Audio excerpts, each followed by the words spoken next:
പ്രവാസ ലോകത്തുനിന്നുള്ള വാർത്തകളിലേക്ക്.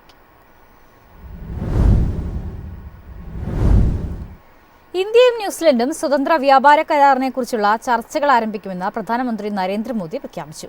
ന്യൂസിലൻഡ് പ്രധാനമന്ത്രി ക്രിസ്റ്റഫർ ലക്സണുമായുള്ള ചർച്ചകൾക്ക് ശേഷമാണ് ഇക്കാര്യം അറിയിച്ചത്. ഒരു ദശാബ്ദത്തിനു ശേഷമാണ് ഇരു രാജ്യങ്ങൾക്കും പ്രയോജനകരമായ ഒരു സ്വതന്ത്ര വ്യാപാര കരാറിനെ കുറിച്ചുള്ള വിശദമായ ചർച്ചകൾ ആരംഭിക്കുന്നത്. കാർഷിക ക്ഷീരമേഖലകളിലെ അഭിപ്രായ ഭിന്നതകളെ തുടർന്ന് 2015 FTA ചർച്ചകൾ നിർത്തിവച്ചിരുന്നു. ചരക്കു സേവനങ്ങൾ, നിക്ഷേപം എന്നിവയിലെ വ്യാപാരം വർദ്ധിപ്പിക്കുന്നതിനായി ഇന്ത്യയും ന്യൂസിലൻഡും 2010 ഏപ്രിലിൽ സമഗ്ര സാമ്പത്തിക സഹകരണ കരാർ ചർച്ചകൾ ആരംഭിച്ചുവെങ്കിലും 9 റൗണ്ട് ചർച്ചകൾക്ക് ശേഷം ചർച്ചകൾ നിലയ്ക്കുകയായിരുന്നു. 9ാം റൗണ്ട് ചർച്ച 2013 നടന്നത്. മാർച്ച് 16 ഇന്ത്യയിലെത്തിയ ലക്സൺ 4 ദിവസം ഇവിടെയുണ്ടാകും. ഇന്ത്യ ന്യൂസിലാൻഡ് സ്വതന്ത്ര വ്യാപാര കരാറുമായി ബന്ധപ്പെട്ട ചർച്ചകൾ വിതരണ ശൃംഖലാ സംയോജനം മെച്ചപ്പെടുത്തുന്നതിനും വിപണി പ്രവേശനം മെച്ചപ്പെടുത്തുന്നതിനും സന്തുലിതമായ ഫലങ്ങൾ കൈവരിക്കുക എന്നതാണ് ലക്ഷ്യമിടുന്നതെന്ന് വാണിജ്യ വ്യവസായ മന്ത്രാലയം അറിയിച്ചു. വ്യാപാരവും നിക്ഷേപവും ഉൾപ്പെടുന്ന ഉഭയകക്ഷി ബന്ധം കെട്ടിപ്പടുക്കുന്നതിന് ഇരു രാജ്യങ്ങളും തുടർച്ചയായി പ്രവർത്തിച്ചിട്ടുണ്ടെന്ന് മന്ത്രാലയം വ്യക്തമാക്കി. വാണിജ്യ വ്യവസായ മന്ത്രി പീയൂഷ് ഗോയലും ന്യൂസിലൻഡിന്റെ വ്യാപാര നിക്ഷേപ മന്ത്രി ടോഡ് മക്ലെയും തമ്മിലുള്ള കൂടിക്കാഴ്ചയാണ് ഈ സുപ്രധാന ചുവടുവയ്പ്പിന് വഴിയൊരുക്കിയത്. News desk MyFin TV. ദുബായിൽ പൊതുഗതാഗത സംവിധാനങ്ങളിൽ ഉപയോഗിക്കുന്ന നോൾ ഡിജിറ്റൽ പേയ്മെന്റ് സിസ്റ്റത്തിന്റെ നവീകരണം പുരോഗമിക്കുന്നു. ഫോണുമായി കാർഡുകൾ ലിങ്ക് ചെയ്യാവുന്ന സംവിധാനമാണ് നിലവിൽ വന്നത്. നോൾ കാർഡുകൾ ഇനി കയ്യിൽ കൊണ്ടു നടക്കേണ്ട ആവശ്യമില്ല. ഓരോരുത്തർക്കും ഡിജിറ്റൽ അക്കൗണ്ട് തുടങ്ങാവുന്ന സംവിധാനമാണ് നിലവിൽ വന്നത്. അതിൽ നോൾ കാർഡുകൾ ബന്ധിപ്പിക്കാം. നോൾ കാർഡുകൾ അക്കൗണ്ടും ബാങ്ക് അക്കൗണ്ടുമായി ബന്ധിപ്പിച്ചും റീചാർജ് അടക്കമുള്ള കാര്യങ്ങൾ ഡിജിറ്റലായി പൂർത്തിയാക്കാം. കുടുംബത്തിലെ മറ്റുള്ളവരുടെ നോൾ കാർഡുകളും ഒരൊറ്റ അക്കൗണ്ടിൽ ലിങ്ക് ചെയ്യാം. ബാലൻസ് തീരുമ്പോൾ സ്വയം റീചാർജ് ചെയ്യാനുമുള്ള സംവിധാനമുണ്ട്. ഓരോ ദിവസത്തെയും പണമിടപാടുകളുടെ സ്റ്റേറ്റ്മെന്റ് എടുക്കാനും സംവിധാനമുണ്ട്. സാധനം വാങ്ങാനും ഡിജിറ്റൽ നോൾ കാർഡ് ഉപയോഗിക്കാം. ബാങ്ക്, ഡെബിറ്റ്, ക്രെഡിറ്റ് കാർഡുകൾക്ക് സമാനമായി നോൾ കാർഡ് ഉപയോഗപ്പെടുത്താം. 2026 അവസാനത്തോടെ നോൾ കാർഡ് ഡിജിറ്റൽ വൽക്കരണം പൂർത്തിയാക്കാനാണ് പദ്ധതി. News desk MyFin TV. ആഗോള കമ്പനികളുടെ സിഇഒമാർ അടുത്തയാഴ്ച ചൈനീസ് പ്രസിഡന്റ് ഷീ ജിൻപിങ്ങുമായി കൂടിക്കാഴ്ച നടത്തും. ഉന്നത എക്സിക്യൂട്ടീവുകളുടെ വാർഷിക സമ്മേളനത്തിലാണ് ഇവർ ചൈനയിലെത്തുന്നത്.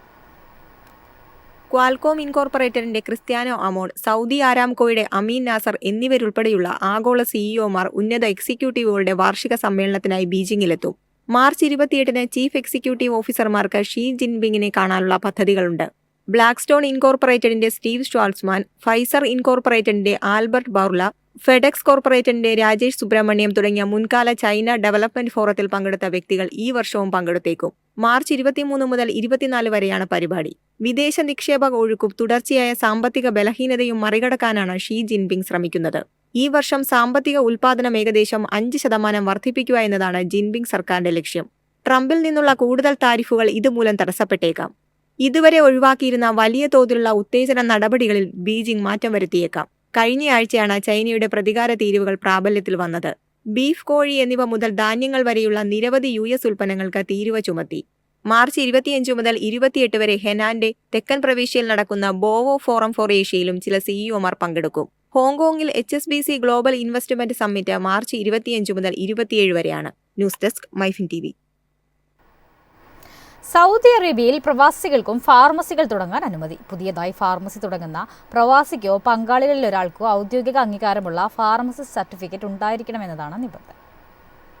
ഇതാദ്യമായാണ് വിദേശികൾക്ക് സ്വന്തമായി ഫാർമസി തുടങ്ങാൻ സൗദി അധികൃതർ അനുമതി നൽകുന്നത്. ഫാർമസികളുടെ ഉടമസ്ഥാവകാശം സൗദി പൗരന്മാർക്ക് മാത്രമായി പരിമിതപ്പെടുത്തുന്ന മുൻ നിബന്ധന റദ്ദാക്കിയാണ് പുതിയ തീരുമാനം നടപ്പിലാക്കുന്നത്. 1995 പുറപ്പെടുവിച്ച സൗദി ഉടമസ്ഥാവകാശം നിർബന്ധമുള്ള സ്ഥാപനങ്ങളുടെ പട്ടികയിൽ നിന്ന് ഫാർമസികളെ താൽക്കാലികമായി ഒഴിവാക്കിയതായാണ് വിവരം. ഫാർമസികൾ, ഔഷധ സസ്യ നിർമ്മാണ സൗകര്യങ്ങൾ, ഔഷധ കൺസൾട്ടേഷൻ സെന്ററുകൾ എന്നിവയുടെ ഉടമസ്ഥാവകാശം സൗദികൾക്ക് മാത്രമായി പരിമിതപ്പെടുത്തിയിരുന്നു. ഈ വ്യവസ്ഥിതിയിലാണ് ഇപ്പോൾ താൽക്കാലികമായ ഇളവ് അനുവദിച്ചിരിക്കുന്നത്. പുതിയ ഇളവ് നിലവിൽ വരുന്നതോടെ മന്ത്രിയുടെ അനുവാദമില്ലാതെ തന്നെ വിദേശികൾക്ക് സൗദിയിൽ ഫാർമസികൾ ആരംഭിക്കാൻ സാധിക്കും. അതേസമയം ഇതുമായി ബന്ധപ്പെട്ട റിപ്പോർട്ടിനെ കുറിച്ച് ആരോഗ്യ മന്ത്രാലയ അധികൃതരിൽ നിന്നും പ്രതികരണമൊന്നും ഉണ്ടായിട്ടില്ല. News desk MyFin TV. US European union tariff യുദ്ധം ബിസിനസിന് ഭീഷണിയെന്ന് അമേരിക്കൻ ചേംബർ ഓഫ് കൊമേഴ്സ്. പ്രതിവർഷം $9.58 ബില്യൺ ബിസിനസിനെയാണ് ഇത് ദോഷകരമായി ബാധിക്കുക. ആപ്പിൾ, എക്സോൺ മൊബിൽ, വിസ എന്നിവയുൾപ്പെടെ 160-ലധികം അംഗങ്ങളുള്ള സംഘടനയാണ് American chamber of commerce. European യൂണിയനും US-ഉം തമ്മിൽ കഴിഞ്ഞ വർഷം $2 ട്രില്യൺ ചരക്ക് സേവന വ്യാപാരമാണ് നടന്നതെന്ന് വാർഷിക ട്രാൻസ് അറ്റ്ലാന്റിക് ഇക്കോണമിക് റിപ്പോർട്ടിൽ ചൂണ്ടിക്കാട്ടുന്നു. ലോകത്തിലെ ഏറ്റവും വലിയ വാണിജ്യ ബന്ധത്തിന് ഈ വർഷം അപകടത്തിന്റെ വർഷമാണെന്ന് മുന്നറിയിപ്പ് നൽകുന്നു. കഴിഞ്ഞയാഴ്ച US സ്റ്റീൽ, അലൂമിനിയം എന്നിവയുടെ ഇറക്കുമതിക്ക് തീരുവ ചുമത്തി. ഇതോടെ യൂറോപ്യൻ യൂണിയൻ പ്രതികാരത്തിനുള്ള പദ്ധതികൾ ആവിഷ്കരിച്ചു. ഇതിനെതിരെ വീണ്ടും ഡൊണാൾഡ് ട്രംപ് രംഗത്തെത്തി. യൂറോപ്യൻ യൂണിയൻ വൈൻ, സ്പിരിറ്റ് എന്നിവയിൽ 200% തീരുവ ചുമത്തുന്നുവെന്ന് അദ്ദേഹം ഭീഷണിപ്പെടുത്തി. അയർലൻഡിന്റെ വ്യാപാരത്തിന്റെ 90%വും ജർമ്മനിയുടെ വ്യാപാരത്തിന്റെ 60%വും ഉൾക്കൊള്ളുന്ന സ്ഥാപനങ്ങൾക്കിടയിലുള്ള വ്യാപാരത്തെ താരിഫ് യുദ്ധം ബാധിച്ചേക്കാമെന്ന് റിപ്പോർട്ട് ചൂണ്ടിക്കാട്ടുന്നു. വ്യാപാര മേഖലയിലെ സംഘർഷം വ്യാപാരത്തിൽ മാത്രം ഒതുങ്ങില്ല, അവ മറ്റെല്ലാ മേഖലകളിലേക്കും വ്യാപിക്കുമെന്നും റിപ്പോർട്ടിൽ പറയുന്നു. US-ൽ നിന്ന് കയറ്റുമതി ചെയ്യുന്ന BMW കാറുകൾ പോലുള്ളവ ആഗോളതലത്തിൽ മത്സരക്ഷമത കൈവരിക്കുന്നതിന് US, യൂറോപ്യൻ കമ്പനികൾ തമ്മിലുള്ള പരസ്പര ബന്ധം സഹായിച്ചിരുന്നു. എന്നാൽ വ്യാപാര യുദ്ധം ഇതിനെല്ലാം തിരിച്ചടിയാകും. News desk, MyFin TV. പള്ളികളിൽ ജോലി ചെയ്യുന്ന പ്രവാസികൾക്ക് പുതിയ എക്സിറ്റ് പെർമിറ്റ് നിയന്ത്രണങ്ങൾ ഏർപ്പെടുത്തി കുവൈത്ത്. ഇസ്ലാമിക കാര്യ മന്ത്രാലയത്തിലെ മോസ്ക് സെക്ടർ ഡിപ്പാർട്ട്മെന്റ് ഇമാമുമാർക്കും മുഅദ്ദിനുകൾക്കും ഇത് സംബന്ധിച്ച നിർദ്ദേശം നൽകി. വിദേശത്തേക്ക് യാത്ര ചെയ്യാൻ പ്രവാസികൾ മുമ്പ് ഉപയോഗിച്ചിരുന്ന എക്സിറ്റ് പെർമിറ്റ് രേഖ കടൽ, കര അതിർത്തികൾ ഉൾപ്പെടെയുള്ള എല്ലാ പ്രവേശന കവാടങ്ങളിലും നിർത്തലാക്കിയതായി മോസ്ക് സെക്ടർ വ്യക്തമാക്കി.